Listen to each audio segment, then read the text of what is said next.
Page 326, Dorian Tarantella. Remember a tarantella or a tarantula song or whatever? The spider song, quick little thing in 6/8 time usually, and you get to run around all over there. Yeah. Dorian is the Dorian mode, so we know we're in Dorian mode, but what is the letter name for it? Because I could have a Dorian mode based on any of these letters: C Dorian, D Dorian, E Dorian, F Dorian, blah blah blah. Now we'll go to the end and we see a D.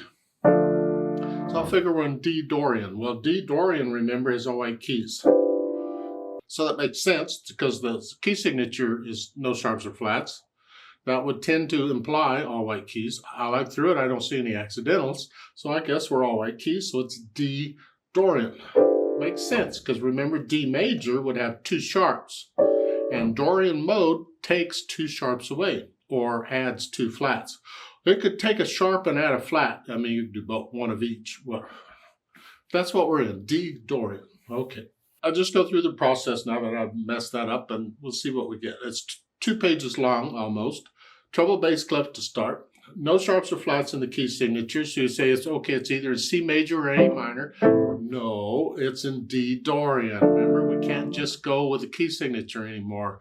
Got to look deeper into it. When it's here, it sounds like D minor. And how is D minor going to do that? Well, D Dorian. 6/8 time would make sense for a tarantella. One hand at a time because we're moving around. Right hand, you start right hand down here. It's what the RH is for. You're down here. You're playing a broken D minor chord. Next measure up here. And then it's 1, 2, 3, 4, 5, 6. Measure 5. You're here. 1, 2, 3, 1, 2, 3, 1, 2, 3 up here.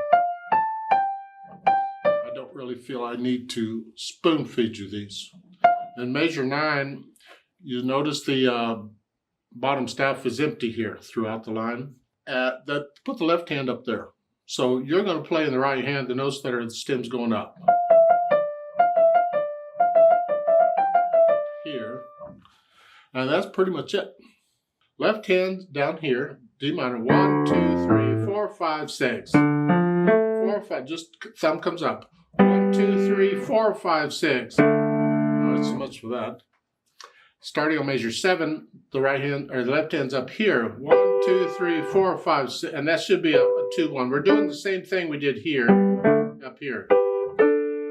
And the measure 9, we're up here again. 1, 2, 3, 4, 5, 6. Come up on beat 6 here, and they want to here. And that's fine. You could do that. I mean, I could do that too, because in measure 11, I got to come here. I could do that too, same fingering, but we can also do that. Their fingering. Pick one. It doesn't matter. Just here. In the measure 13, you're back down here. Same fingering used in the previous line used here, and then here. All right. Put the hands together and see what we get. We get here, and here, and here. I got the left hand ready to go. And then here. And then I'm ready. Right there, I'm in the spot. Again, left hand here.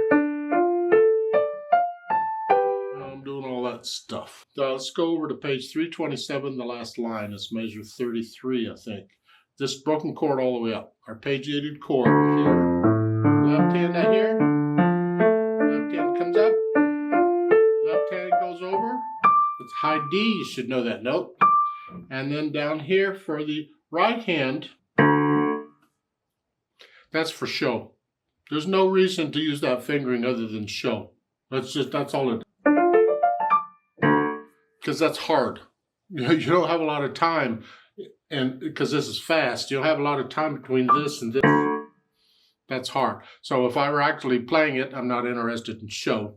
I would change that fingering where the right hand hit the end. Instead of this, I would stretch out to the extended position.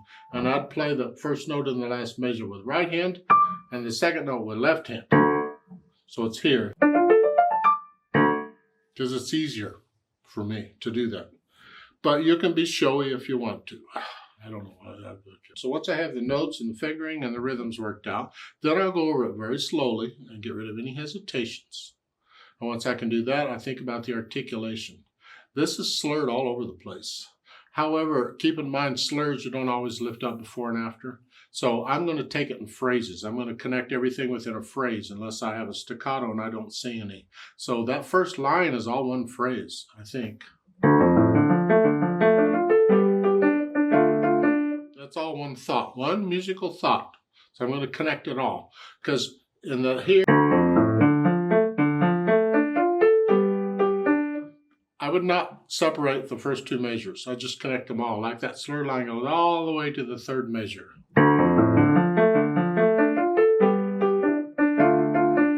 So and I do that on all of these passages like that. Then down in measure 16, the last one is a staccato and an accent. So you play it short and a little louder.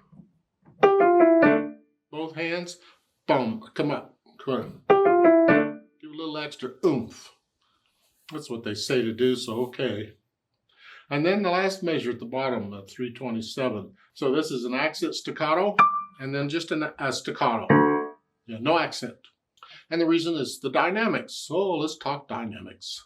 It's soft at the beginning and with a crescendo, so you're going to go up to loud in the third measure. So it's soft, louder. And here's the right hand. Here. So this is soft, louder, louder, louder, louder. So each group of 3 eighth notes, I got a little louder. I'm not getting louder with every note. It's groups of note I get louder. If it were a short crescendo, I could do it with every note. And then for measure 5, you're back down to soft and you do it again.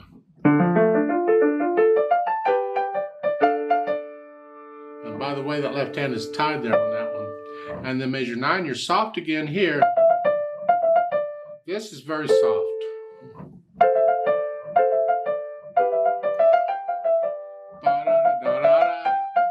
Come back down and then soft. And the right hand. Boom. And then measure 17. Now we're loud and we're going to go down to soft, but don't get soft until measure 20. So we got to plan it out. Otherwise, you'll be soft by measure 18. I'll go. See, I'm already soft. That's too much. So measure 17 is loud. Now come down to sort of loud here, Now come down to sort of soft, MP. Soft. So each measure got a little loud, softer. And then measure 21, I'm starting soft, going back up to loud, but I got 3 measures to get it. So again, it's each measure a little louder, louder, and soft, and then swell. You get the idea, I hope. The last line, you start as soft and you go up to loud with an accent, makes that one note very loud because of the accent. So you soft, louder, louder, soft, which is why there's no accent there. You want it soft. Then the speed. Vivace's fast. Needs to be accurate. These eighth notes need to be even. What can you do evenly? If your vivace is this,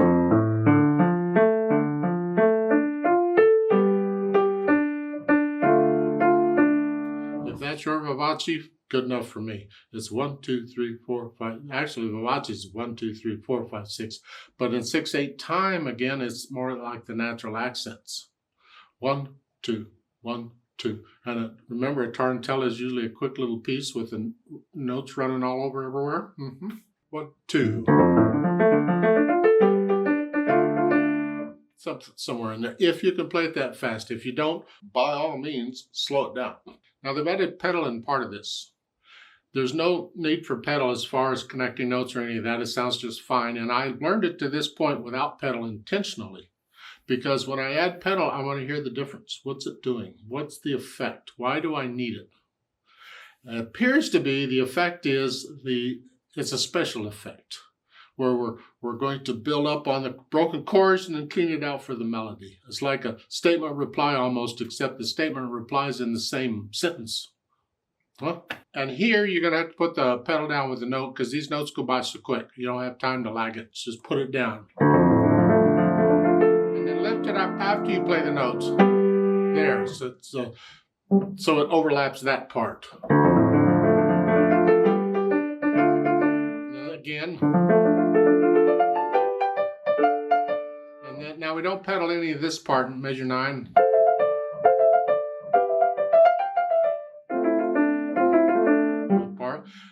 Then measure 17.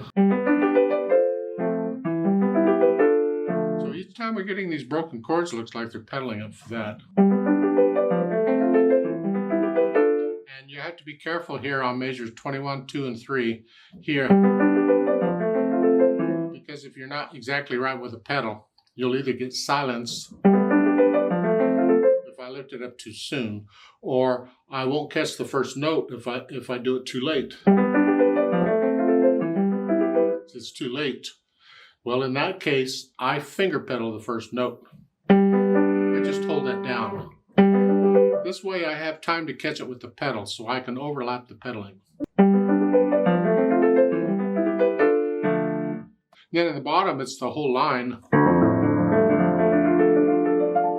Lift it up right when you play that, because we want a staccato. Yeah, that's the pedaling. It sounds kind of nice that way. It's a good effect. I'm going to slow this down for you. You don't have to play it really quick.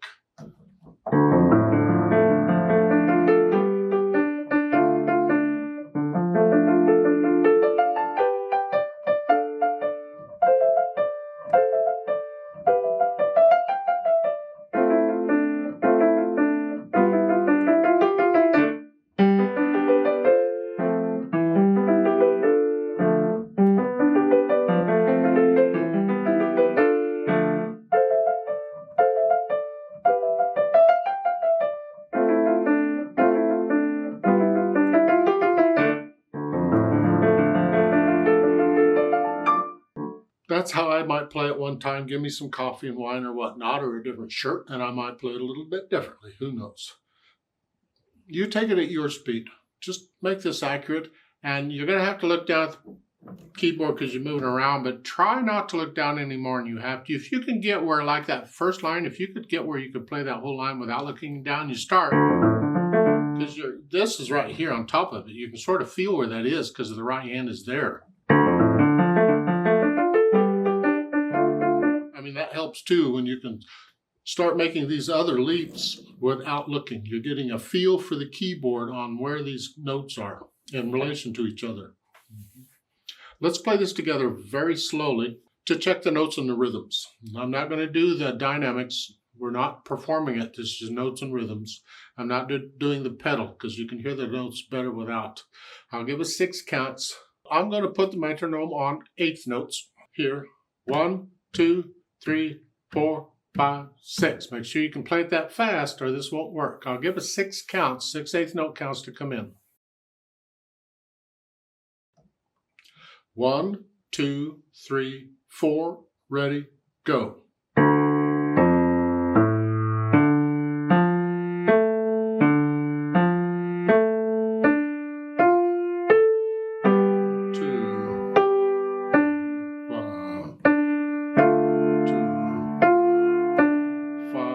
Rest.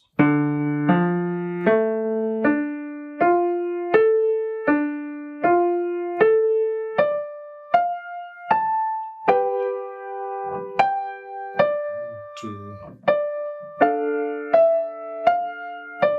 5, rest. 5, rest. 5, rest.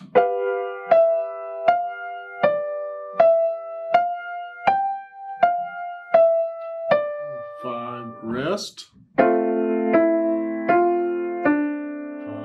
rest. 5, rest.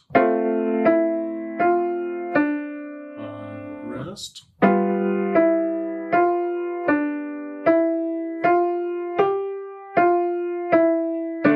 5, rest.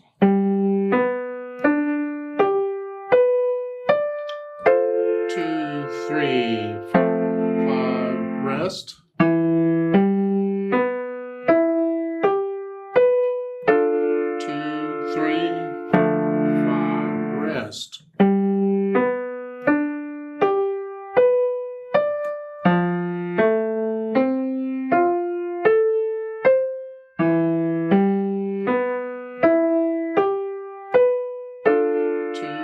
3, 5, rest. 2, rest. 5, rest.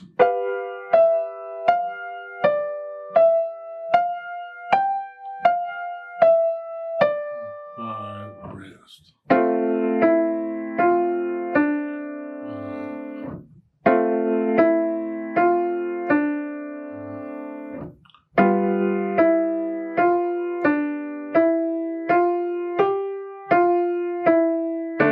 5, 6.